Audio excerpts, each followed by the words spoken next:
Once upon a time, in the bustling city of Onitsha, there lived a young man named Akagom. He was such a handsome man that whenever he walked through the busy streets or the crowded market, heads would turn. He was tall and well built, with smooth dark skin and a bright smile that could light up a room. People often whispered that Akagom looked like a movie star or a prince. He dressed in neatly pressed shirts and trousers, though if you looked closely, you would notice they were the same few outfits he rotated for years. His confidence and looks made him stand out. Akagom was not just handsome, he was also a rich businessman. He owned a large spare parts shop at Mbuka Main Market in Onitsha. Every day, he would open his shop early, selling engine parts, tires, and gears to customers from all over Anambra State and beyond. He was clever in business, known to drive a hard bargain. Other traders called him Oga out of respect. Many admired how he built his wealth with wise deals and persistence. On market days, he drove up in an old but shiny Mercedes-Benz loaded with goods. He always kept it in good condition with parts from his shop. As he strode through Mbuka Market with confident steps, traders greeted him and customers smiled, impressed by his success and charm. But Akagom's story wasn't all perfect. Despite the wealth he had gathered and the admiration of strangers, those who knew him closely knew his true nature.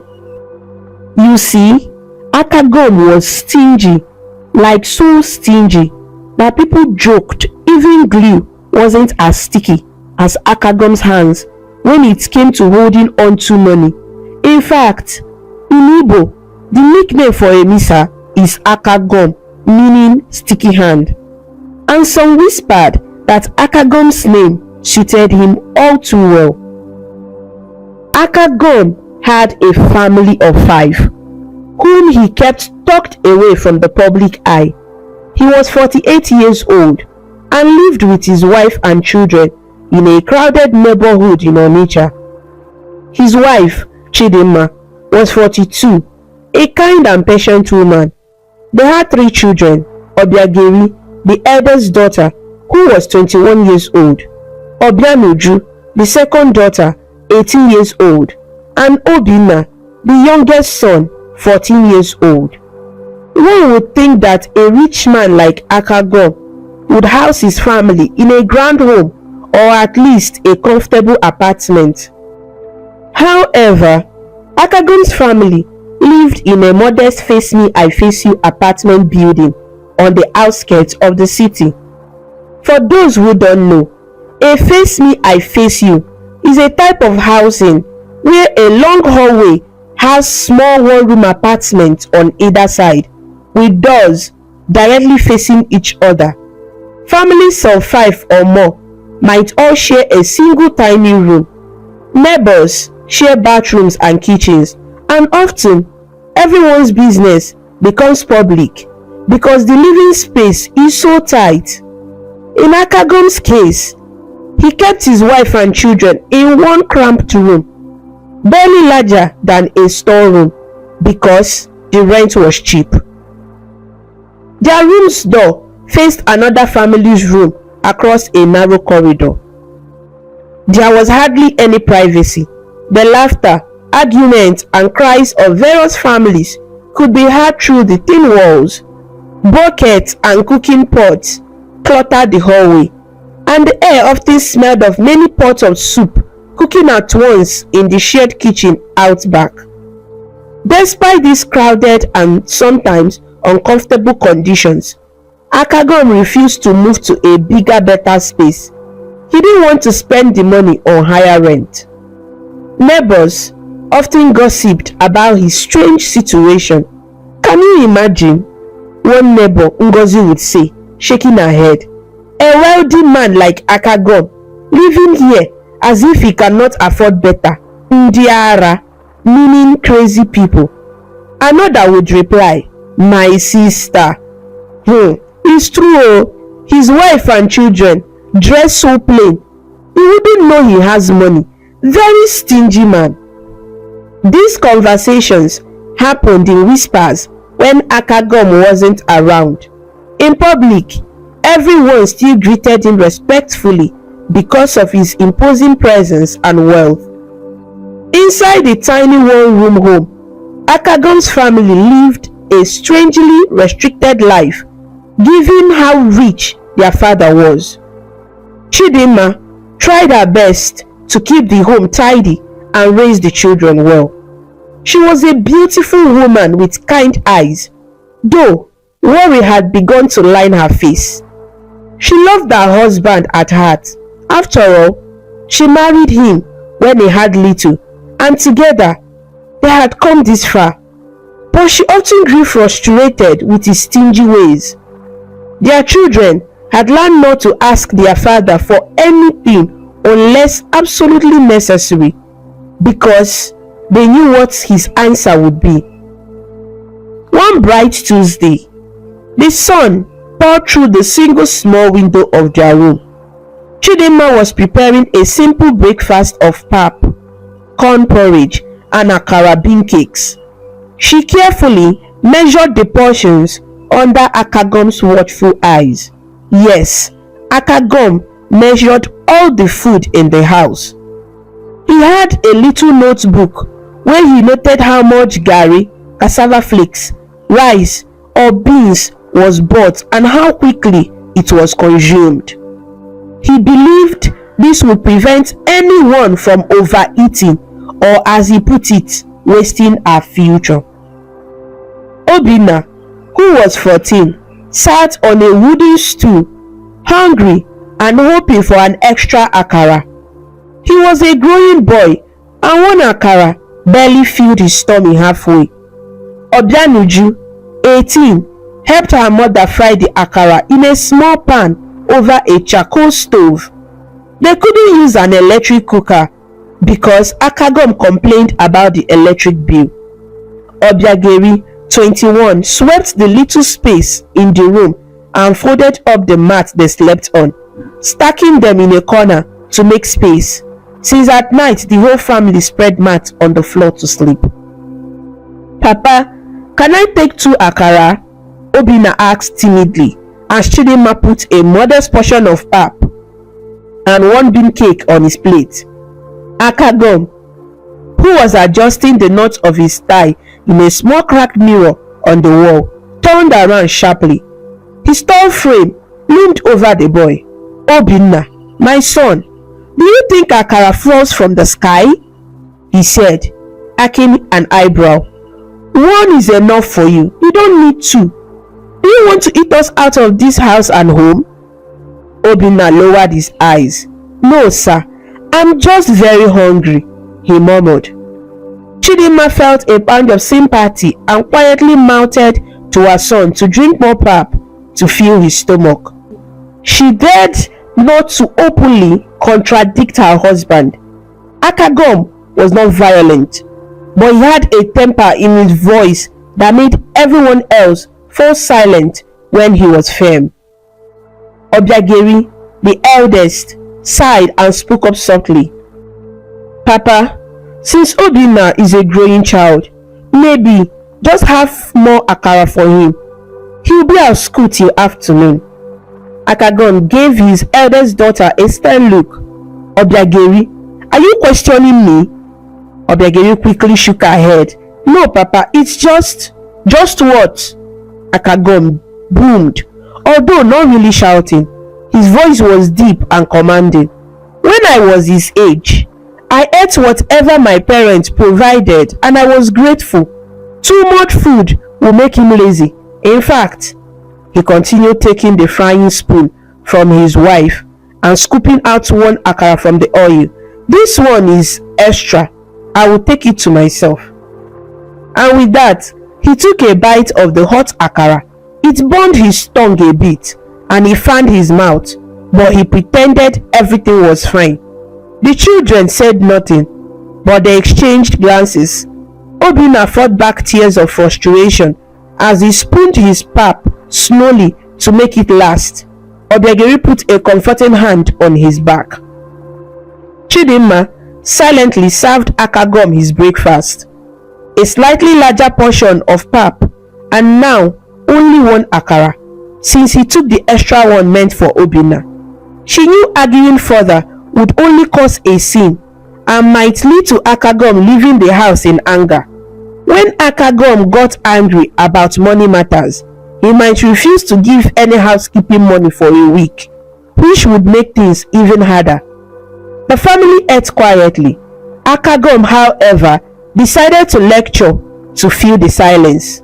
You children must learn to manage. Some of your mates have nothing to eat at all. Have you thought of that? Yes, Papa, the children mumbled. They had heard this many times. Chidinma remembered how different things were in the early years of their marriage. Akagom had not been this bad then. Sure, he was careful with his money, even as a young man, but it had not been so extreme. He used to bring home little gifts now and then, and he took care of her needs when it mattered. But as his business grew and he became more focused on making money, he also became more focused on keeping money. It was as if the more he had, the more afraid he was to lose it. Over the years, his frugality grew into full-blown stinginess. After breakfast, Akagom picked up his briefcase. It was quite old and frayed at the edges. Why buy a new one when this still carries papers just fine? He would always say. He was heading to the market to open his shop. Before leaving, he gave Chidinma some instructions for the day, as he often did. Chidinma nodded quietly. She thought to herself that 2,000 naira in 3 days for a family of 5 was extremely tight, almost impossible with the current food prices. She might have to add some of her little secret savings or buy on credit from the market women she was friendly with. But she dared not ask for more. She knew Akagom would claim even 2,000 naira was generous. Akagom then fixed each child with a steady gaze. Obiageri and Obianuju, help your mother. And Obiageri, you should be reading those accounting books I got you. One day, you can come and help me in the shop. No need to go waste money on university when you can learn business under me. Obiageri forced a polite smile. In truth, she longed to go to uni like some of her friends or learn a profession. She had done well in secondary school and even got admitted to a local college, but Akagom refused to pay the tuition. What is the point? He had said. After spending hundreds of thousands on school, you will still come and be looking for work. Better join me and earn money immediately. Obiageri felt bitter about this, but had no choice. Yes, Papa, she replied quietly. Obianuju, you will soon finish secondary school. You better focus. Don't get any fancy ideas either. We don't have money to waste on nonsense, Akagom said to his second daughter. He always assumed any personal aspiration was nonsense if it cost money. Obianuju, 18, loved music and had dreamed of going to music school or at least pursuing some training, but she already knew her father's answer to such plans. She simply said, "Yes, Papa," as well. Finally, he looked at his son. Obi, go straight to school and come straight home, eh? No buying snacks on the way. Use your head. By use your head, Akagom meant to solve any needs without spending money. Obinna mustered a small, respectful, "Yes, Papa." He had already prepared some garri in a flask to take to school. At lunchtime, he would soak the garri in water and eat it with a little sugar, if he was lucky to get sugar. Many of his classmates would have some money to buy meat pies or rice at the school canteen, but not Obinna. Akagom believed giving a 14-year-old pocket money was unnecessary. Carry food from home, he said. It is the same stomach it will enter. As Akagom stepped out into the corridor to leave, a neighbor greeted him. Good morning, sir. It was Papa Chijoke from the room opposite, a man of modest means who always saw Akagom as something of a mystery. Akagom responded with a polite nod and a slight smile, not one to encourage too much small talk. He locked the door to his room with a hefty padlock. His family remained inside, but he always locked up anytime he left, even if they were still home, to keep the property secure. The property mainly being the old TV, a fan, and his precious savings hidden somewhere inside. Chidinma had a spare key to let herself out later, but Akagom didn't entirely trust leaving the room unlocked. He briskly walked out of the compound. The day had begun for him. Inside, after he left, the atmosphere visibly lightened. The children and their mother relaxed a bit, and Obinna finally said what was on his mind. I'm still hungry. Chidinma sighed and went to the small pot where a couple more akara balls sat drained of oil. She quietly split one and gave half to Obinna and half to Obianuju. Then she poured a little more pap for Obiageri, who insisted her siblings should have it instead. They tried to share quietly so that if Akagom happened to pop back in, sometimes he did if he forgot something, he wouldn't catch them overeating. Obiageri rolled her eyes playfully once her father was truly gone. Our father is something else, she muttered in English laced with Igbo accent. Obianuju pouted. Ada, can you imagine him taking food from his own son? Handsome or not, that attitude is ugly. She kept her voice low. Years of caution made them almost whisper such complaints. Chidinma simply said, Biko, Omom, manage like this. Someday things will be better. She always tried to comfort them, though she herself was not sure when or how it would be better. In truth, they had enough money as a family, but it was locked away by Akagom's stinginess. Obiageri smiled at her mother. At least he's gone to the market now. Let's get on with the day. She and Obianuju began clearing up the dishes and tidying the room more. Chidinma prepared to go to the market to buy the day's ingredients with the little money given. She knew almost every trader there because sometimes she had to bargain very hard, explaining her situation. Some felt pity and gave discounts or small extras. A few extra pepper, fruit or bones for soup. Others would grumble that it wasn't fair that a rich man's family was begging for a better prices. One fish seller once told Chidinma, Madam, your husband dey rich now. Why are you pricing? Why are you pricing like a poor man? Chidinma had felt so embarrassed that she nearly cried, but she couldn't spend more than Akagom allowed. True to routine, at the market that day, Chidinma carefully spent only 1,500 naira of the 2,000 naira, getting some garri, a few tomatoes and peppers, some vegetables, and a small smoked fish for soup. She saved 500 naira aside in her headscarf. She had learned to save a little whenever possible, even if it was 200 naira or 500 naira here or there, tucking it away in her old purse hidden among her clothes. That secret stash was for emergencies, like a needed medicine or school expense when Akagom wouldn't provide. It wasn't much, but over time, she had scraped together a small emergency fund without Akagom's knowledge. Meanwhile, at Mbuka Spare Parts Market, Akagom was in his element. His shop was located in a large open shade among rows and rows of other spare parts dealers. The market bustled with activity, traders shouting in Igbo and Pidgin English to attract customers, buyers haggling for a better price, and the clanging sounds of metal parts being offloaded from trucks. The sun was hot, and the air smelled of engine oil and dust. Akagom's store was filled with shelves of car parts, brake pads, spark plugs, carburetors, you name it. He sat on a swivel chair behind a counter, a small fan whirring at him, powered by a car battery, since electricity in the market was unreliable and he wouldn't spend on a generator for the shop either. Instead, using a spare car battery to run the fan. A customer walked in, wiping sweat from his brow. "Good morning, Oga. I need a Toyota Camry alternator," the man said.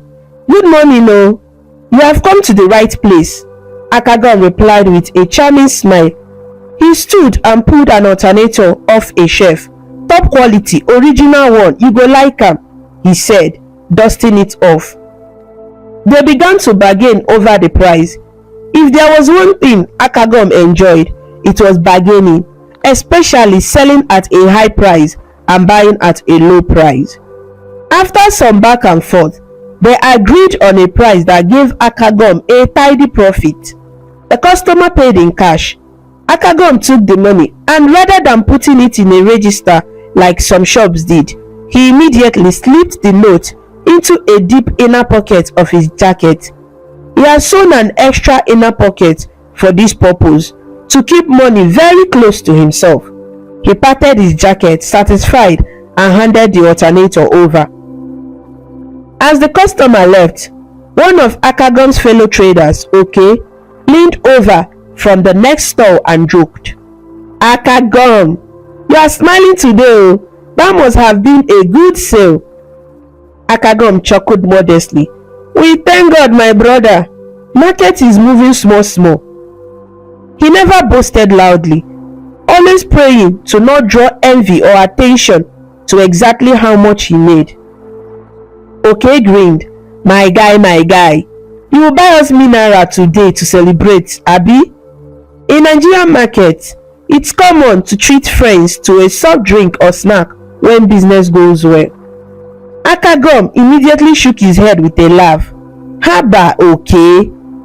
The day hasn't even ended. Let me not count my chicks before they hatch." Then he changed the topic. "By the way, can you imagine? My landlord increased shop rent by 5% this year. Pure wickedness. I have to save more to be ready." OK knew Akagom was dodging the idea of spending money on drinks. He teased, "No worry, we know you. You are Akagom. Your hand no dey ever open. Even one bottle of Coke, you won't die if you buy, Akagom." Akagom waved him off with a playful scolding look. "Go and mind your customers, eh?" Both men laughed. Akagom could handle the teasing. In fact, he wore it as a strange badge of pride.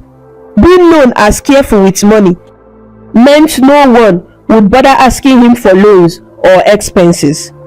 However, not everyone found it endearing.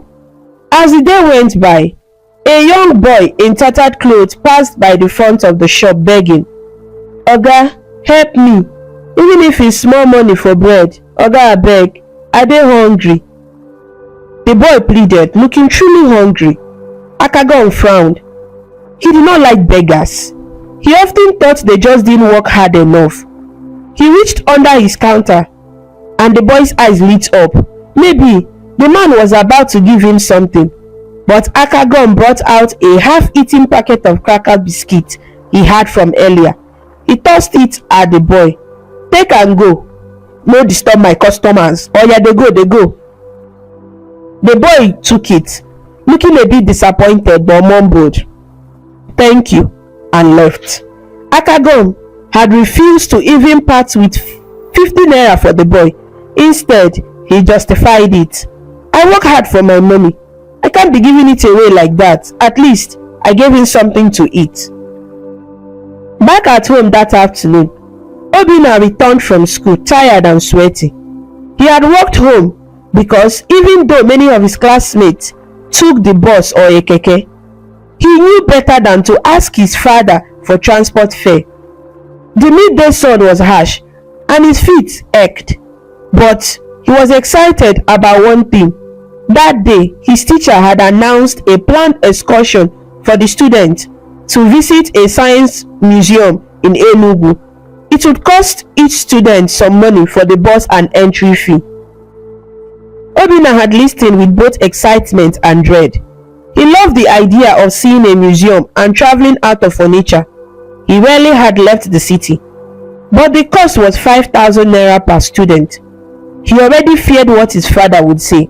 Maybe, he thought, Papa will agree since it's educational. When Obinna got home, he found his mother and sisters sorting vegetables. They smiled at him and asked about school. After chatting with them for a bit, Obinna gulped and decided to bring up the excursion before his father got home. Perhaps his mother could help convince him later. Mama, my teacher said we have an excursion next month to a science museum in Enugu. It will help us learn and see new things, Obinna explained. Chidinma looked at her son's hopeful face and knew the next part. Softly, she asked, "How much will it cost?" 5,000 naira, he said, then added quickly, "We have a month to pay it. They will go by bus. Mama, I've never been outside of Onitsha. I really want to go. I will learn a lot and it might help me in choosing what I want to be in the future." He tried to make it sound as useful as possible. Obiageri and Obianuju paused to listen. They both felt a pinch of sorrow, knowing how this was likely to play out. They had their share of denied requests in the past. Chidinma bit her lips. 5,000 naira wasn't a huge sum for them considering Akagon's earnings, but asking him to part with it for a trip would be hard. Still, she wanted her children to have normal experiences. "We will tell your father when he is in a good mood," she said, patting Obinna's shoulder. "Let's hope for the best." Obianuju chimed in with a grin. "Maybe, if we serve him a very nice supper and massage his feet, he will say yes." She was half joking, half serious about trying to butter him up. They all laughed a little. Humor was one way they coped with the difficulty. Obiageri said, "Yes, make his favorite onugbu soup with the smoked fish. He might be happy enough." So they planned. Chidinma indeed decided to cook a tasty bitterleaf soup that evening, using the smoked fish she bought and even adding some chunks of stockfish a kind neighbor had given her earlier. The neighbor had received some goods from her village and kindly shared a piece of dry stockfish with Chidinma, knowing her situation. Evening came and Akagon returned home from the market. He looked a bit tired but content. Sales were good. As he entered the compound, he immediately noticed a savory aroma wafting through the corridor. The smell of delicious soup was unmistakable. He hummed, both surprised and pleased. Usually, Chidinma kept meals very basic, but today the scent was rich with spices and ogiri, a local seasoning, and bitter leaf. His stomach rumbled. He unlocked the door and stepped in. "William, I'm home," he announced. The children were seated around and Chidinma was just dishing out the freshly made soup into plates with some gari eba ready as the accompaniment. "Welcome, my husband. How was the market today?" Chidinma greeted, wiping her hands and taking his briefcase to set aside. "My dear, market was fine, oh. We thank God." Something smells good," Akagon said, a small smile creeping over his face despite himself. "Yes, so Papa, we made your favorite bitterleaf soup," Obianuju said in a cheerful tone. She brought a bowl of water for her father to wash his hands, since they would eat swallow food with fingers in the traditional way. Akagon washed his hands, still eyeing the soup appreciatively. He settled on the only armchair in the room, a somewhat old upholstered chair that was a bit cramped in the small space, but it was the one seat of honor that he used. The others sat on a bench or on the edge of the bed or mat. The family joined him for dinner. They set their plates on a small center table. Akagom's plate had a respectable mound of garri and a good ladle of soup with some pieces of fish. The others had slightly smaller portions, as was accustomed due to rationing, but tonight was better than many nights thanks to the extra ingredient. They all said a short prayer of thanks for the meal. As they ate, Akagom actually seemed relaxed. The soup was delicious. "This is good," he said, nodding in approval. Chidinma seized the moment of relative goodwill. "I'm glad you like it, my husband." She waited for a minute and then glanced at Obinna, giving him a subtle nod to bring up the matter. Obinna cleared his throat softly. "Papa," he began. "Yes," Akagom said, focusing on his food. At school today, our teacher told us about a science excursion, a trip for the students to go to Enugu and visit a museum and science fair. It's next month." Akagom looked up, listening but not reacting yet. So Obinna continued. "It would be a great learning opportunity for me.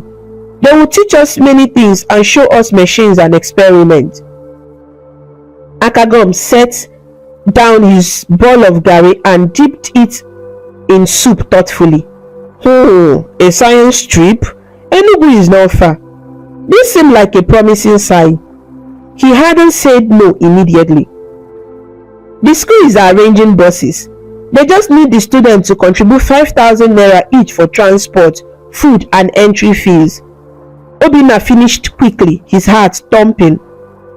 At the mention of money, Akagom's face hardened slightly. He swallowed his mouthful. The room felt tense. Chidinma jumped in softly. "Nah, I think it would really help him. Obinna is very bright though. You know he loves science. It might encourage him to do even better in his studies." Obiageri added, "Yes, Papa. He's been talking about it all afternoon. All his friends are hoping to go." Akagom wiped his hands on a cloth and leaned back, looking at the expectant faces around him. In his mind, 5,000 naira was not huge, but he always calculated what else 5,000 naira could do. That was 2 weeks of soup ingredients, he thought. A whole month of school lunch if packed from home. He already began to justify a refusal. "Well," he said slowly, "I'm not sure it's necessary. Obinna, you have textbooks. You learn in class. Why do you need to travel to learn? Everything in that museum, your teacher can just explain it in class or show pictures." Obinna felt his throat tighten. "Papa, it's not the same as seeing it in real life. They will have you scientists showing us things. I promise I will pay close attention and maybe it will even help me decide on a career. Papa, I want to be an engineer." Akagom raised a hand to stop the pleading. Obinna's voice trailed off. Chidinma tried another approach. She quietly reached for the bag where she kept money. "If it's too much, I have saved a little from what you give me. I can add." Akagom frowned deeply. The idea of spending money still didn't sit right. "No," he said firmly. "We have more important things to save for. What if some emergency happens? We can't throw away 5,000 just like that on a pleasure trip." "But it's not a pleasure trip, it's educational," Obianoji said before she could stop herself. Akagom gave her a sharp look. "Educational, pleasure, whatever you call it, it's not essential. You all must learn that money is not plucked from trees. I work hard for every naira. Obinna, you said the trip is next month, Okwaya. Maybe by then I will think about it."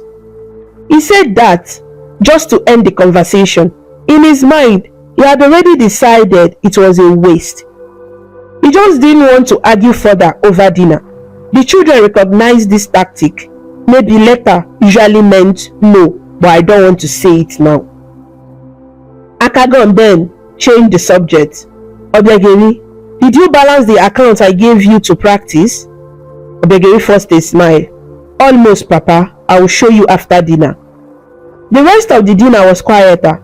The delicious meal had raised hopes, but now a gloom hung in the air. Only Akagom seemed relatively unbothered as he finished his food, enjoying the taste and satisfied that he had handled the request without actually giving in. After eating, Chidinma and the children cleared the dishes. Akagom washed his hands again and settled in his armchair to relax. Evening was one of the rare times he would allow himself to enjoy a little leisure. He had a small television, an old TV set that was placed on a rickety table. It had an antenna made of a coat hanger. Often, the reception was fuzzy, but he managed to catch the news or a favorite show occasionally. Electricity was currently on. A small miracle in that part of town where power cuts were frequently. The fan whirred faintly overhead, an old ceiling fan that clattered as it spun. It needed repair, but he refused to hire an electrician, so it always made a racket. He wouldn't buy a generator either, so if NEPA, the electric company, took light, the family would just enjoy the darkness or heat. Tonight, they were lucky to have light. Chidinma quietly instructed Obegiri and Obianoju to fetch water from the compound's single tap. Running water was not reliable, so every evening they filled the bucket for use. Obinna had some homework, which he started by the dim light, hoping power would stay until he finished. Akagom flipped through the TV channels and settled on a local news broadcast. As he watched, he thought about the day's earnings. He had made good sales, about 150,000 naira after cost price. Of course, not all profit, but a good chunk was profit. He patted his hand against that inner pocket of his where the cash from the day's sales rested. A content feeling filled him whenever he remembered it was there. After the news, an old comedy movie came on TV, one of those Nollywood films where the famous comedians Aki and Popo acted as mischievous characters. Ironically, the title was Akagom, meaning stingy man, and it featured a story of a misery rich man. The children noticed this coincidence and glanced at their father to see if he would react, but he either didn't catch the title or pretended not to. As laughter from the TV filled the room, Chidinma decided to broach another subject on her mind. She often waited until he was in a relaxed mood to bring up household needs. My husband, she started softly, sitting on the edge of the bed. The roof has been leaking whenever it rains. Today, the neighbor mentioned that the rainy season is coming in heavy this year. Perhaps we should finally fix the roof. The carpenter said it will cost about 10,000 naira to patch the leaks and change a few bad sheets. Akagom turned his gaze from the TV and looked at the ceiling, as though assessing the truth of her words. Indeed, there were brown water stains in one corner where last year's rain had dripped through. He had placed a bucket there whenever it rained to catch the water. It's always a few months of rain, he said dismissively. We have the bucket, and the leaking isn't that bad. 10,000 naira is too much to spend on this landlord's house. It's not even my own house, why should I fix it? Chidinma responded, because we live here and our bed got wet last time. Remember, the children had to squeeze together on one side. Akagom waved his hand. We will manage. Just move the bed a little when it's raining, and the bucket will catch the rest. Tell the carpenter not now. Perhaps after this rainy season, when he's desperate for work, he will do it cheaper. He returned his attention to the TV. That was that. Chidinma sighed. Manage. He always said that. How long could they manage everything? She looked at her children. They deserved a better life than this constant lack, especially when there was money right there with their father. Despite her frustration, she kept quiet the rest of the night. The children finished their tasks and homework. One by one, they prepared for bed. The family didn't have much space, so when it was time to sleep, the routine was almost choreographed.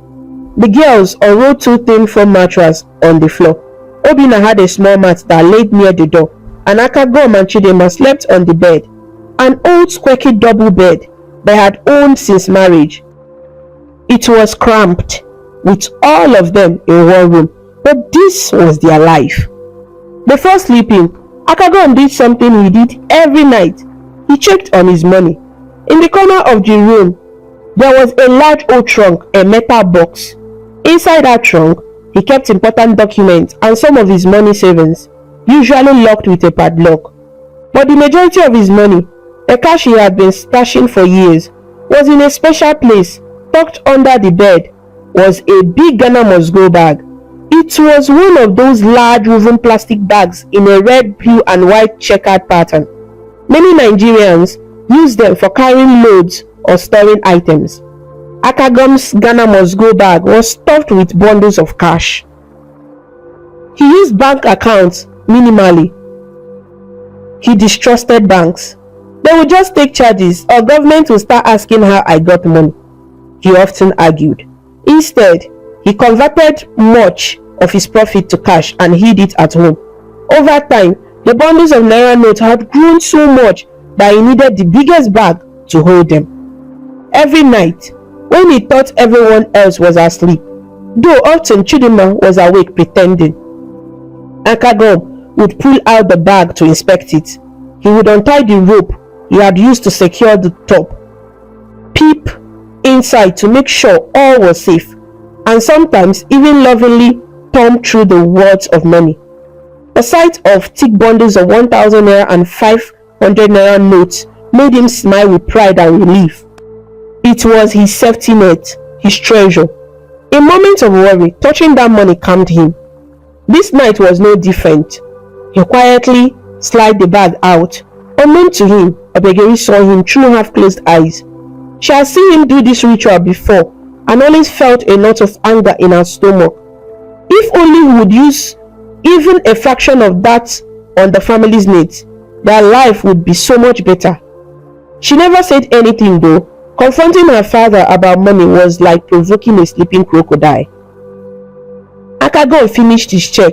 They tied the bag, double-checked the padlock on the trunk for good measure, and then pushed the heavy bag back under the bed. Satisfied that his wealth was secured, he lay down to sleep. The room was dark now. Power had gone out just as they were drifting off, and the fan had stopped, making the air still and warm. In the darkness, only soft breathing and distant noise from other tenants could be heard. Akagom's family lay awake at times, each with their own thoughts. Chidinma stared at the ceiling, thinking maybe I should involve his elder brother to talk sense into him. Akagom's elder brother lived in the village and had once scolded Akagom that a man's wealth was meant to care for his household first, but Akagom had dismissed it then. If only he would change, she thought wistfully. Obegeri thought about how she could get a job secretly to save money for her schooling, but it would be hard without her father knowing. If she went to work, her father would likely just reduce the money he gave at home, thinking she didn't need support. It felt hopeless. Obianoju dreamed of one day singing on a stage, but brushed it off, thinking maybe in another life. At least now we have enough to eat. Even if it's just enough, I will endure. But she promised herself if she ever had money, she would never be like her father. Obinna, young and idealistic, still held a tiny hope that maybe his father would change his mind about the excursion.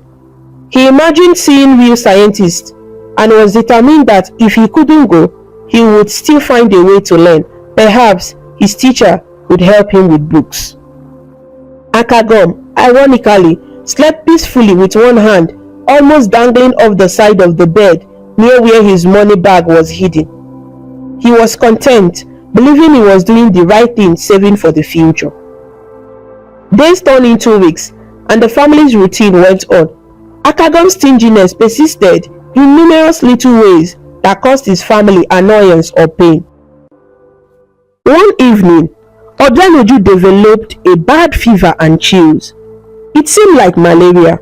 She was shivering and could barely sit up. Chidinma was very worried and wanted to take her to the clinic down the road. The clinic visit and malaria treatment might cost about 10,000 to 15,000 naira perhaps. When Akagom came home and saw Obianoju lying under layers of blankets, sweating and weak, he clicked his tongue in concern but then immediately said, "Malaria? Just malaria. No need for hospital." Chidinma objected. "She's very weak now. We should get her tested and maybe an injection or proper medicine. The pills I gave her aren't bringing the fever down." Akagom shook his head. "Why spend so much? I bought malaria medicine last year. Check the drawer." He referred to a leftover partial pack of chloroquine tablets, a bit expired. Chidinma held them uncertain. "These are old and might not be enough." "She can take them first. They will work," Akagom insisted. "Also, cook bitter leaf water and let her drink the water. It helps fever." Obianoju moaned from the bed.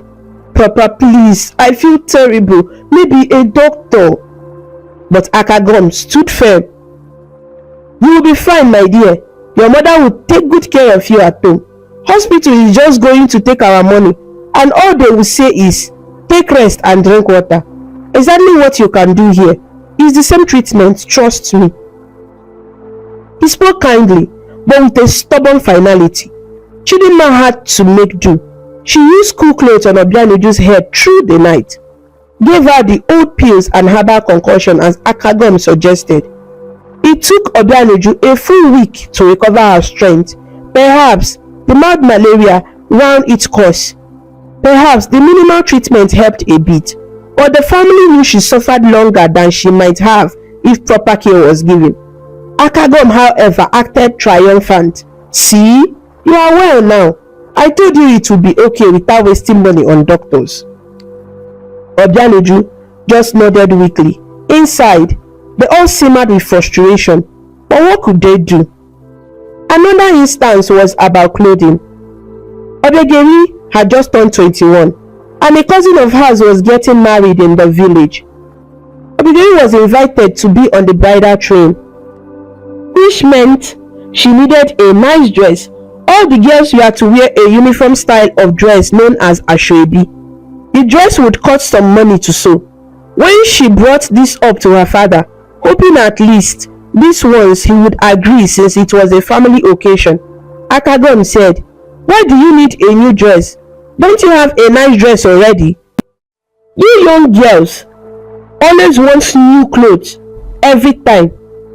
When your mother married me, she had 2 good dresses, 2 and she made them last." Chidinma chimed in.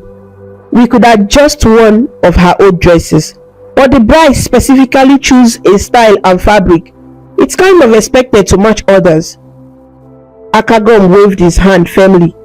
"They will have to understand. If they really want her to match, they should provide the dress. I'm not spending what I don't have to." Ashamed, Obegeri ended up not participating in the bridal train. She attended the wedding in an older dress, telling her relatives that her father could not afford the asoebi, which made a few of them raise eyebrows, knowing he was well off. Obegeri tried to laugh it off with her cousins, but it hurt her pride and happiness. She was one of the bride's favorite younger cousins, but had to sit quietly instead of standing with the wedding party. Little sacrifices and disappointments like these piled up in the family's heart. Akagom even controls small daily things. To save money, he would forbid the children from using the light bulb in the daytime. "Open the window, sunlight is free." He limited the use of the one old air conditioner they had, a small window unit they had gotten years ago, to only the hottest of hot days, because he worried about electric bill. Most nights they slept with just a fan or no fan when power was out, sweating. When power was gone, he wouldn't hear of renting or buying a small generator called "I Pass My Neighbor," which many neighbors used. The noise and the fuel cost are not worth it. "Others can waste their money, not me," he insisted. So in darkness, They often remained until power came back. Their tap in the compound had broken once, and instead of contributing with other tenants to fix it, Akagom made his family walk 2 streets away to fetch water from a public borehole, just to avoid paying the plumber share of 1,000 naira. His logic: why pay when you can get it free elsewhere? A little exercise to fetch water won't kill anyone. Mbano. The neighbors were annoyed by this because every other tenant contributed except him, yet his family still used the water after others paid. When they confronted him, saying it wasn't fair, Akagom retorted, "If the landlord doesn't fix it, I'm not obliged. Complain to the landlord." Eventually, the tap was fixed by the landlord after much delay. But Akagom has strained neighborly relations. He earned a silent reputation in the neighborhood as the rich man with poor habits. People pitied Chidinma and the children. One day, Ifeoma, a jovial neighbor, sat with Chidinma by the communal outdoor cooking area. She gently broached the subject. "William, I hope you are coping. Well, like your husband, it's not easy. Why is he so bent on saving every kobo? Who is he saving it for, if not for you and the children to enjoy life?" Chidinma shrugged and gave a sad smile. "He always says it's for the future. I don't know what else to call it but stinginess. What can I do? I try to manage. At least he doesn't drink or gamble or chase other women. It's just this money matter." Ifeoma clucked her tongue. "Better soup na money killer," she said, quoting the common saying, "If you want life to be sweet, you have to spend money." "Well, God is your strength, my sister. One day, those who hold too tight will have to let it go." Chidinma found some comfort in these chats, though she never spoke ill of her husband in public. She just said, "I'm praying for him to realize before it's too late." Well, that day of realization was coming faster than anyone knew. The months rolled by, and soon the heavy rains of the season arrived. The leaky roof Akagom refused to fix became a real nuisance. One stormy night, water dripped steadily into their room. The bucket placed under the leak was filling up fast. As thunder rumbled, a miserable scene unfolded. The family woke at 2 a.m. to move their bedding away from the leaky area. Akagom himself got up, grumbling, and placed a second bucket because the first was overflowing onto the floor.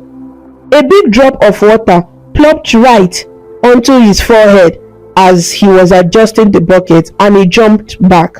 "Chineke!" he cursed under his breath, wiping his face. He was drenched from that corner. The children, through half asleep, couldn't help but giggle quietly at the sight of their father startled by the water attack. Irritable, Akagom said, "You see, the landlord should fix this nonsense. I'll call him tomorrow." He only said that, but rarely actually bothered, since landlord might expect tenant to share the cost. Chidinma gave him a pointed look. "If we had fixed it earlier..." "Shh! Let's just manage tonight," he cut her off. They got through that night, but the next morning, the floor was slippery, and some of their clothes stored in a corner had gotten soaked. The children were late to school trying to dry things out. Akagom left for work in a foul mood, as his shoes had gotten wet and he had to wear an older pair. Still, even that incident did not loosen his purse strings. He simply nagged the landlord more via phone and waited. Akagom was 48 years old, and though he was strong and hardly ever sick, years of stress and joyless toil can affect anyone.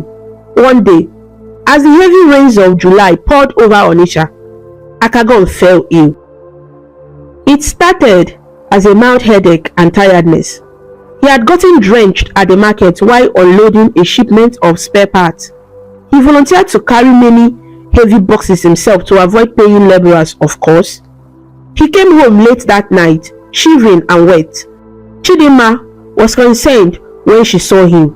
"You are soaked. Come, "Get out of those wet clothes," she said, guiding him to sit down.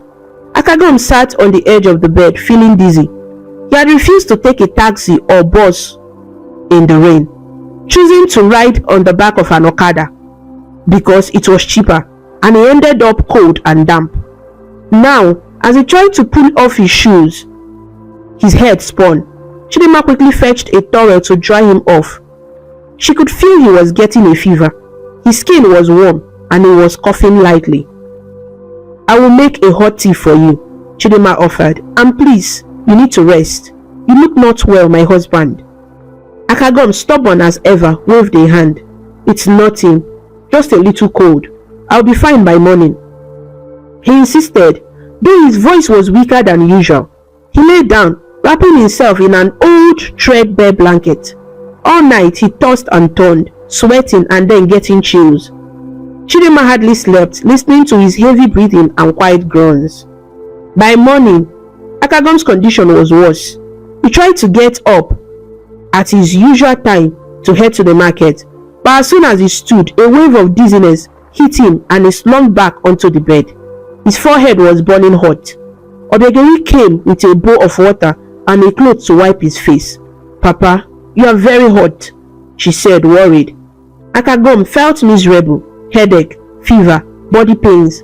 Yet, when Chidinma said, "We should go to the hospital now," Akagom refused outright. No hospital," he said hoarsely. "It's just fever. Get me some Panadol and let me rest. I cannot waste money on hospital for a common fever." He coughed hard right after saying this, which did not make his claim of common fever very convincing. Chidinma was beside herself with worry. She knew this was likely malaria or something that needed urgent care. She pleaded with him, "Please, Akagom, let's at least get a test. We can go to the pharmacy for a quick malaria test. It's not too expensive." But Akagom was extremely stubborn. In his feverish state, his stingy instinct only grew stronger, as if he feared that falling ill was going to make him lose control of his money. "No test," he muttered. "I just need rest. You want those pharmacists and doctors to cheat me? They will just eat my money and still tell me to rest. I can rest at home for free." He attempted a weak chuckle at his own joke. Obianuju and Obina stood at a corner of the room, anxious. They had never seen their father this sick. Obina whispered, "Mama, maybe we should call Uncle Okudili or a neighbor to take Papa to the clinic." Chidinma nodded. He decided she would call Okudili, Akagom's brother. Since he was a reasonable man, perhaps he could persuade her husband. She stepped outside the room and asked a neighbor's boy to quickly run to Umbuka market and find Okudili at the battery store. The boy dashed off with an umbrella under the drizzling rain. Meanwhile, Akagom was getting more serious. He was half awake, half asleep, mumbling things.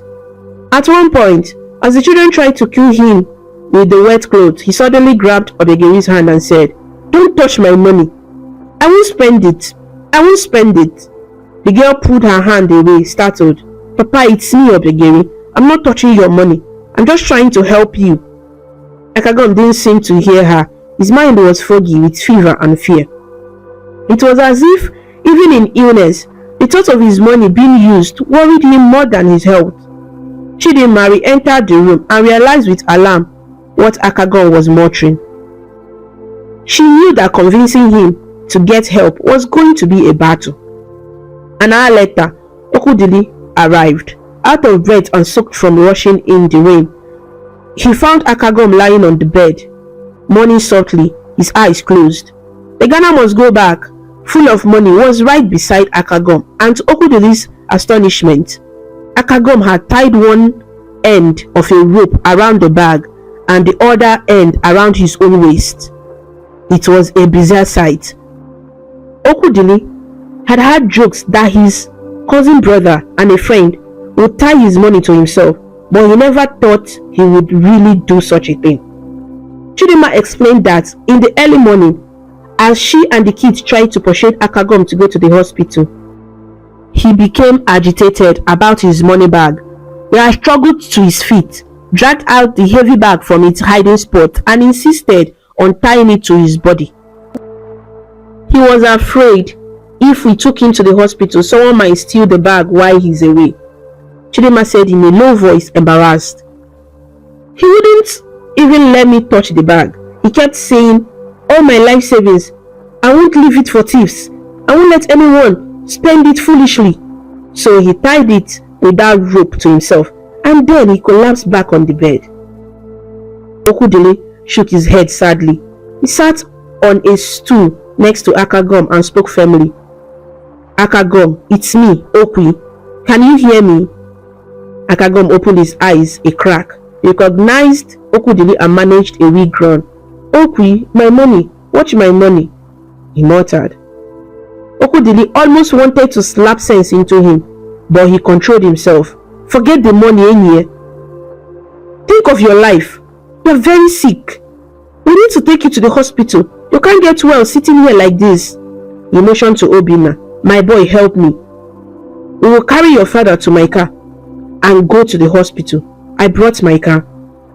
When Akagom had my car and hospital, he became strangely alert despite his fever. He clutched the Ghana must go bag tightly and shook his head side by side, sweat flying. No hospital, he rasped. I won't go. They will ask for my money. Test, drips, no. Okode tried to argue. But you might die, Akagom. What use is money if you die? Are you hearing yourself? He gestured in frustration at Chidinma, who had tears in her eyes. The children were now openly sobbing in the background, scared for their father. Akagom closed his eyes and turned away.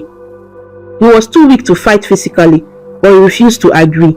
In his mind, he believed he could beat this illness on his own. Spending perhaps tens of thousands on hospital bills was unthinkable to him. He had never spent such a sum in one go for any family need, and he wasn't about to start now, not even for himself. Seeing that Akagom would not consent, Okudili made a tough decision. He stood and said to Chidinma, he's not listening, but we must act. If we force him into the car, he will struggle. I will go get a nurse to come and give him an injection, at least something for the fever. Maybe that will help a bit. Chidinma nodded. Although she had little hope an injection at home would be enough, Okudili left to fetch the nurse. All day, Akagom's fever raged.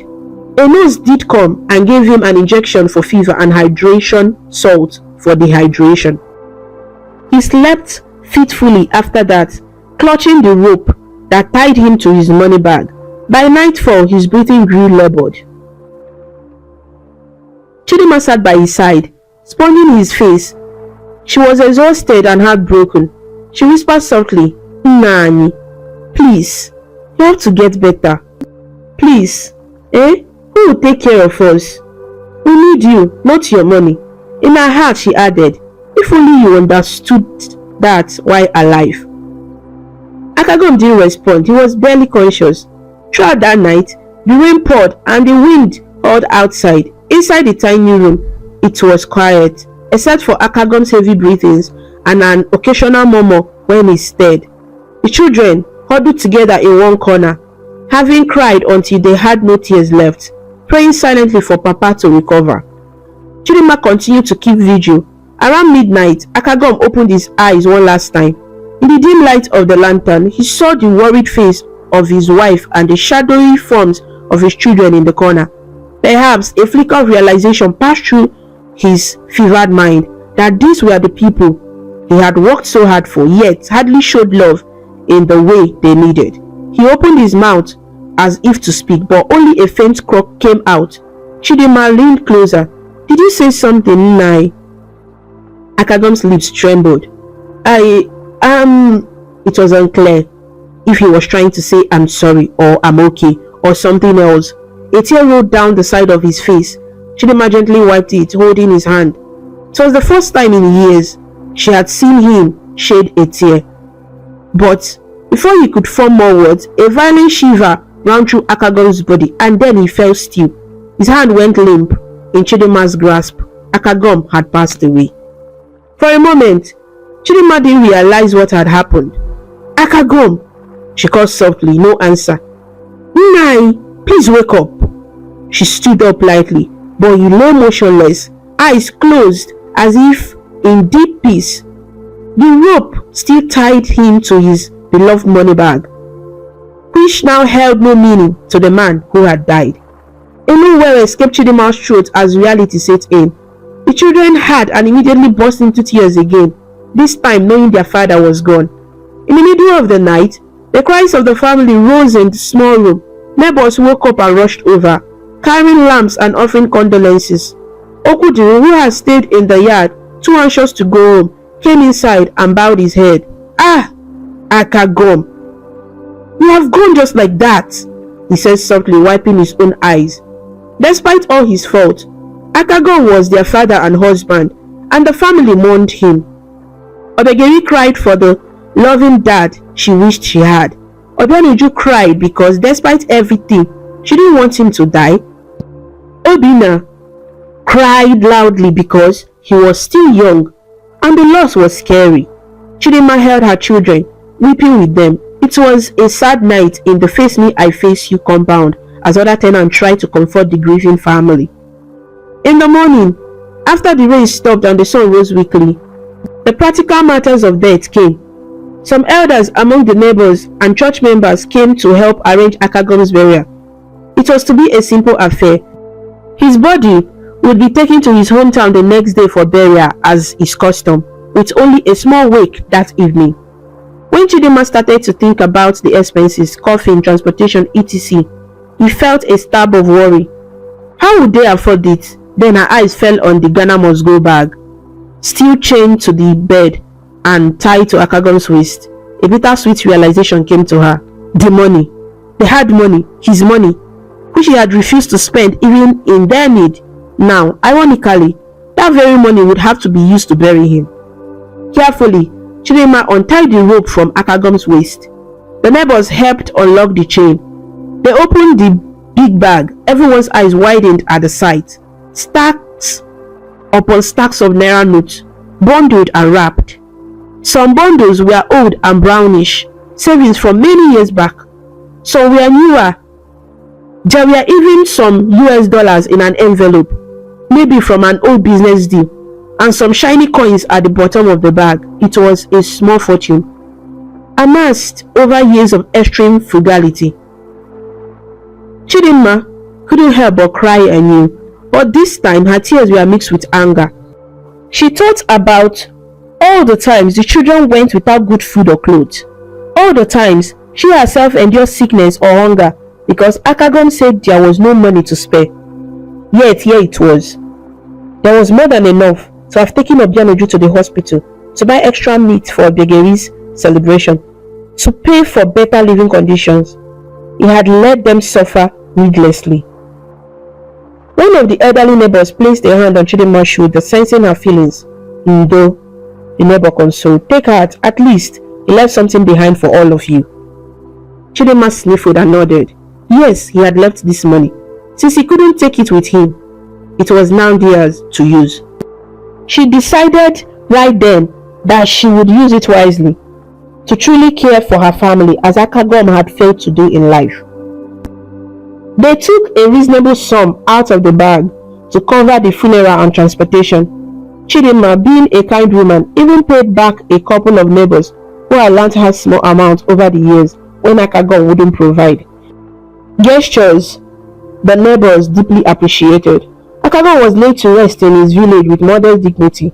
Chidinma did not splurge on an extravagant coffin or ceremony, knowing Akagom wouldn't have wanted that, and frankly, she still had a fungal mindset for practical things. After the burial, Chidinma and the children returned to Onitsha with the remaining money. Back in the empty one-room apartment, they sat together and opened the Ghana Must Go bag once more. It was time to plan their future. A future Akagom had always talked about saving for, but never truly allowed them to enjoy. "I will secure a better place for us to live," Chidinma declared. It was the first major decision she made as the head of the family now. The children nodded eagerly. They all dreamed of living in a house where they didn't have to share a bathroom with an entire compound. where they could each have a little space to breathe. Within a few weeks, Chidinma found a better apartment. It was a decent 3-bedroom flat in a nicer part of town. When the family moved in, it felt like a dream. The flat had a living room, a small kitchen, and even a private bathroom.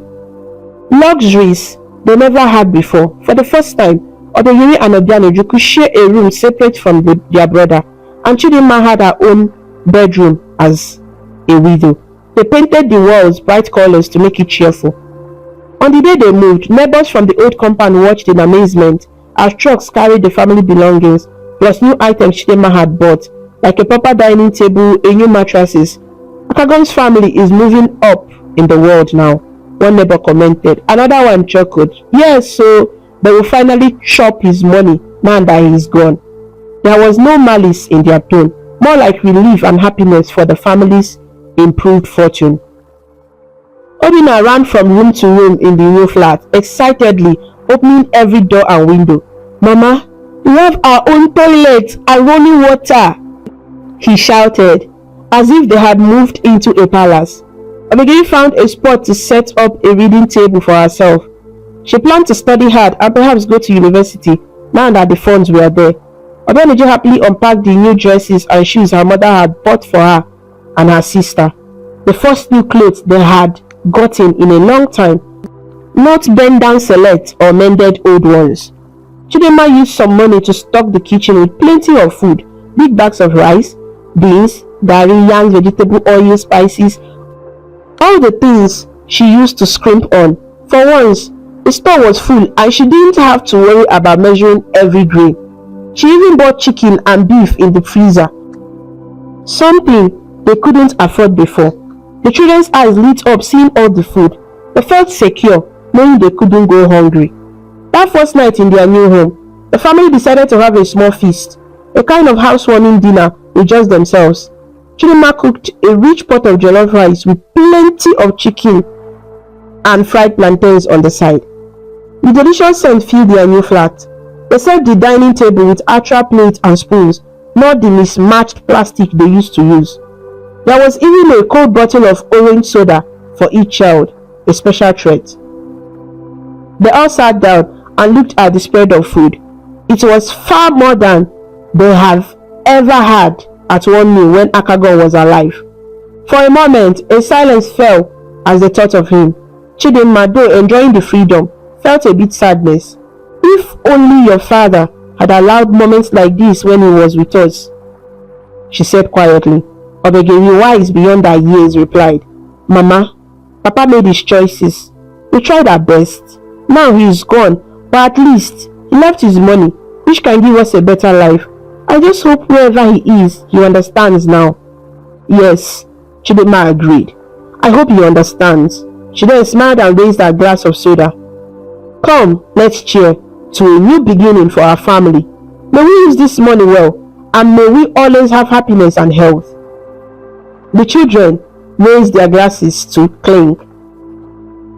Cheers, they all said, and took a sip of their sweet fizzy drink, giggling at the bubbles, something they rarely got to enjoy. Dinner was joyful. The family laughed as Obinna told a funny story about how he almost got in trouble at school for a prank. It was something he had hesitated to share with his strict father, but now he felt free to talk about it. They all ate to their fill and even went for second helpings without fear. Obinna piled his plate high with more rice and chicken until Obianuju joked, "Be careful or your stomach will burst." They all laughed. Obinna grinned. "I'm making up for all the times I was still hungry, sister.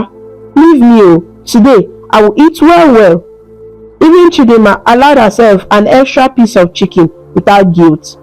It felt so good to not worry about every little expense. After dinner, they put on the new television Chidinma had bought. It was a small TV, but to them it was wonderful.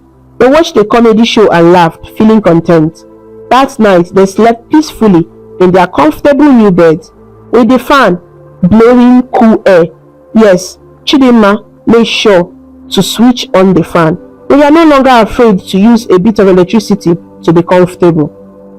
However, As the family slept happily in their new home, not far away, something unusual was happening. Akagon's spirit, restless in the afterlife, found itself back in Onitsha, drawn to the place he had lived and the family he had left behind. In the dim space of the old one-room apartment, now empty and dark as another tenant had not yet moved in, a faint ghostly figure appeared. It was Akagon, or what remained of him. A transparent, shadow-like form of the man, still dressed in the last clothes he wore, looking confused. Akagon's ghost hovered in the familiar room, trying to make sense of his new existence. He remembered being very sick, he remembered a sense of peace, and then he saw Chidinma crying and the children crying. He had tried to speak but couldn't. Then there was darkness, and now he was here. He looked down and realized, shockingly, that he could see through his own body. Am I a spirit? He thought aloud. His voice echoed softly and no one heard him. Panicked, he floated out into the compound yard. Some neighbors were there, chatting in the evening. Akagon recognized them and rushed to a woman who often gossiped about him, Auntie Ngozi. He called out, trying to get her attention, but she continued talking to another man, oblivious to Akagon's presence. He reached out to tap her shoulder, but his hand went right through her, like a puff of smoke.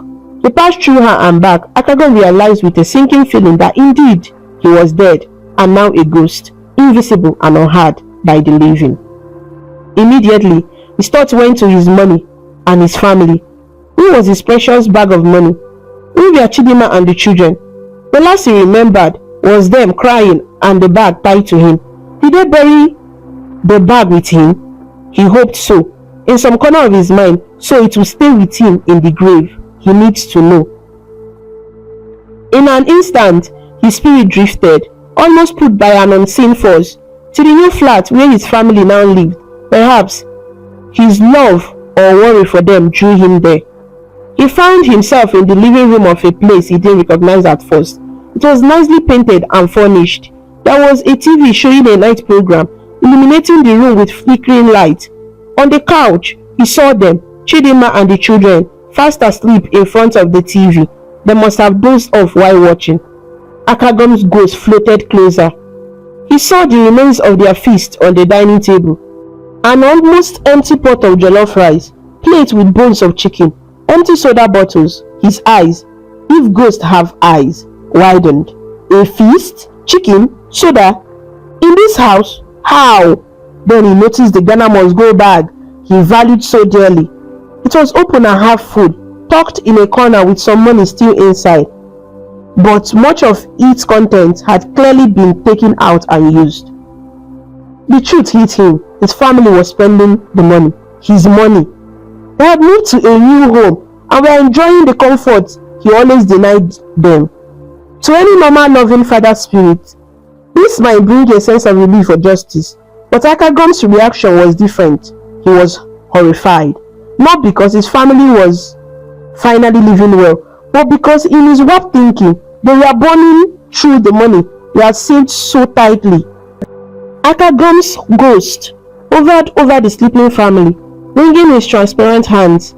Chidinma, children, what are you doing? He shouted, but all that came out was a hollow whisper that merely rustled the curtains. They could not hear him at all. He floated to the dining table and saw the remains of the meal. In life, seeing a pot nearly empty like that after one meal would have made him angry about excess. Now, he felt that older anger and panic rising. He cooked a whole pot of rice and all that chicken just for one night's meal, he exclaimed to the empty room. The only response was the soft hum of the refrigerator. Ah! They had a fridge now too, he noticed. In frustration, Akagon's spirit tried to pick up the pot to see exactly how much was eaten, but his ghostly fingers passed through it. He had no power to touch physical objects. Desperate to do something, he moved to where the Ghana must go bag sat. Inside, he saw bundles of money remaining. It was a lot, but he could tell it was less than before. Perhaps about a third of what he had saved was already spent in a matter of weeks. To him, this was an unbearable thought. No. At this rate, They will finish everything. He mourned. Slow down, Biko, don't finish it. You people, he hovered over Chidinma, who was dozing with her head resting on the couch. The ghost gently blew, trying to wake her with a chill breeze. Chidinma stirred a little and wrapped her arms around herself, but did not wake. Chidinma, it's me. Please, hear me, Akagon whispered. Save the money. Don't spend too much at once. You need to budget. Understand? Budget! Chidinma shivered slightly from the cool draft that passed by, but in her half-sleep, she only murmured something and snuggled deeper into the couch. Obegeri, sleeping next to her, yawned and pulled a blanket over both of them. Akagon floated back, realizing that he was truly powerless to communicate. It was a strange punishment. He had refused to speak kindly or listen in life, and now, even if he wanted to, he could not speak to them in death. But that did not stop him from trying. Oh, he tried. Over the next few days, or whatever time means to a ghost, Akagon's spirit roamed around. Following his family, he watched with dismay as Chidinma paid a hefty advance for the new apartment rent. Money he would have haggled to the last naira. He trailed behind as she took the children to a good clothing store and bought new outfits and shoes for each of them. In the store, Obianuju held up a lovely dress and Chidinma happily paid for it. Meanwhile, Akagon's ghost was practically jumping up and down on scene, shouting, "Why buy new? Her old dress was still fine, and that price, he didn't even bargain well." Other shoppers only felt a slight cold breeze but didn't know why. When the family went to the market to buy nice provisions, Akagon followed. It was a comical sight, a family strolling through the open market carrying bags of groceries, while behind them, a worried ghost zigzagged, trying to snatch items from their hands or put cheaper ones in their cart. Of course, all to no effect. Chidinma picked out a large tuber of yam and paid the vendor generously. Akagon's ghost tried to push a smaller yam inside, but nobody noticed. Obinna convinced his mother to get a new football, and Akagon wailed, "Football? Do you really need that now? That's 500 naira wasted." But the boy ran off delightfully with the ball in hand, completely oblivious. One evening, the family decided to go out and have a treat of a local eatery, something they had never done together when Akagon was alive. They went to a modest restaurant and ordered plates of spicy pepper soup and soft drinks.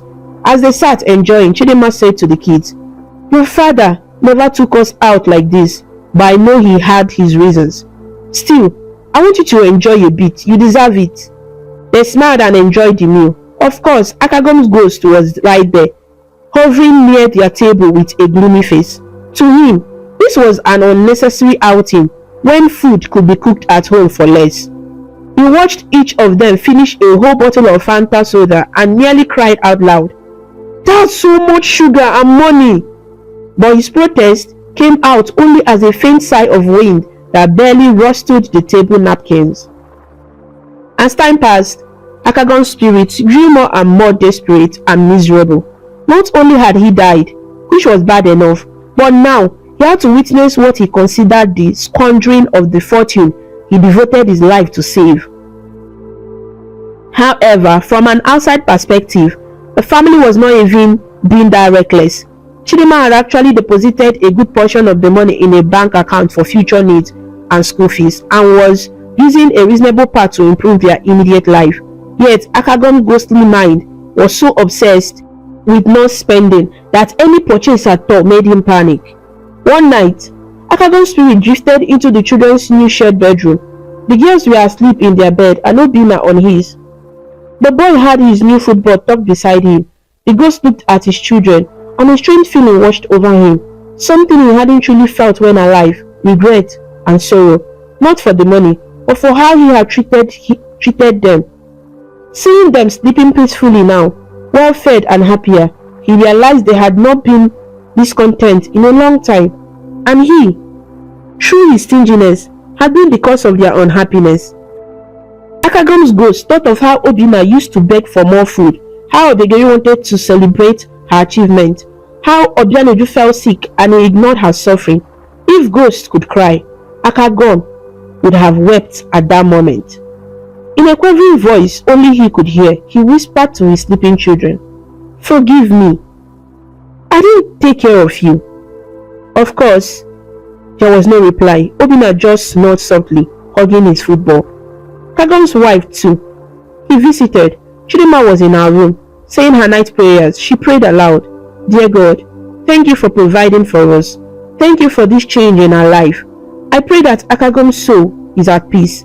I hope he is in a better place and understands why I must do what I'm doing for the children." She was speaking to God, but also in a way to her late husband. Standing unseen by her side, Akagom's spirit felt a deep ache. He wanted to answer, to tell her he was sorry and that he now knew he had been wrong. But each time he opened his mouth, his words came out as an unintelligible whisper. Frustrated, he let out a cry. It came only at a sudden gust that made the candle in Chidinma's room flicker. She looked up, puzzled by the breeze in a closed room. "Perhaps a window is open somewhere," she murmured, then resumed praying and soon went to bed. Kagom's ghost slumped, as much as a floating figure can slump. He realized he was truly alone in this state. No one could hear him nag or plead about money now, and he was forced to see the truth. Life went on without him, and his family was actually better off spending the money he had hoarded. In the days that followed, he continued to roam around his family, fretting whenever they spent even a few naira. One afternoon, he saw Chidinma giving some money to a poor beggar woman on the street. This would have made him furious in life, giving away money just like that. His ghost flew between Chidinma and the beggar, waving his arms as if to block the charity, but of course he did nothing. Chidinma handed the grateful woman a 500 naira note. The beggar blessed her. "May God bless you, madam. May the soul of your husband rest in peace." Chidinma felt a strange chill when the woman said that, as if Akagom's soul indeed was near. She quickly moved on, a little spooked, but still satisfied at doing a good deed. If Akagom's ghost could tear its hair out, he would have given 500 naira away just like that. When he used to argue over 50 naira price differences, it was almost comical how upset he was, even as a spirit. More time passed, the family settled into a comfortable routine. They were prepared to go to university the next year, thanks to the fund available. Odanidi started a skill training program for fashion design, something she had dreamed of but assumed was impossible before. Obinna joined a better secondary school and even got to play on a football team with a proper kit that Chidinma bought. Chidinma herself started a small business selling ladies' shoes in the market, using a bit of the money as capital so that she could keep earning and not just rely on the saved money.